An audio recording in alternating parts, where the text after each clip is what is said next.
Fat soluble vitamins. Fat soluble vitamins भनेको हाम्रो शरीरको माइक्रोन्युट्रिएन्ट्स हो, जुन चाहिँ न्युट्रिएन्ट्सबाट प्राप्त भएपछि हाम्रो शरीरमा एब्जर्प्सनको लागि फ्याटी टिस्यु र लिभरमा जान्छ। त्यसलाई हामी फ्याट सोलुबल भिटामिन्स भन्छौँ। फ्याट सोलुबल भिटामिन्स मुख्य 4 प्रकारको हुन्छ। एउटा भिटामिन्स ए, भिटामिन डी, भिटामिन ई, भिटामिन के। यो भिटामिन्सहरूको यहाँ छुट्टै छुट्टै चार्टमा म डिस्क्राइब गरेको छु। सबैको छिटा फलो जाऊँ त है। फर्स्ट छ भिटामिन्स ए। सो भिटामिन्स ए को केमिकल नाम चाहिँ रेटिनोल हुन्छ। यसलाई स्नाइड भिटामिन पनि भनिन्छ।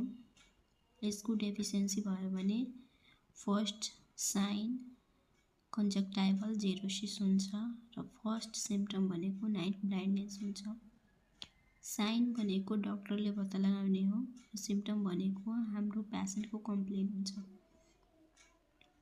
अनि रिचेस्ट सोर्स भनेको हालिबट लिभर ओइलमा पाइन्छ भिटामिन ए। त्यस्तै छ भिटामिन डी।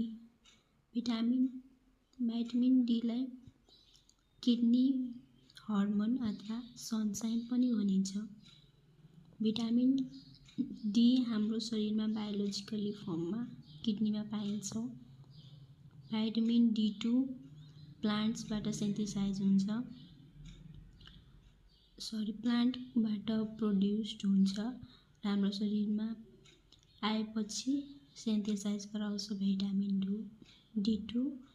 त्यस्तै क्याल्सिफेरोल, भिटामिन डी3 सनलाइट अथवा अल्ट्राभायोलेट रेको एक्सपोजर पछि हाम्रो शरीरले भिटामिन डी3 सिन्थेसाइज गर्छ। यसको डिफिसियन्सी भयो भने चिल्ड्रेन्स बच्चाहरूमा रिकेट्स रोग लाग्छ र एडल्ट्सहरूमा अस्टियोमलासिया लाग्छ। रिकेट्स बच्चामा लाग्ने हो, अस्टियोमलासिया भनेको बोन खिनेर एडल्टमा लाग्ने हो। त्यस्तै यसको सनलाइट प्लान्ट सोर्सेस यसको रिचेस्ट सोर्स हो भिटामिन डी को। त्यस्तै भिटामिन ई छ। भिटामिन ईलाई ब्युटी भिटामिन्स पनि भनिन्छ। यसलाई एन्टी स्टेरिलिटी भिटामिन पनि भनिन्छ किनकि यसले एडल्ट्सहरूमा इन्फर्टिलिटीबाट बचाउँछ। यसको अर्को नाम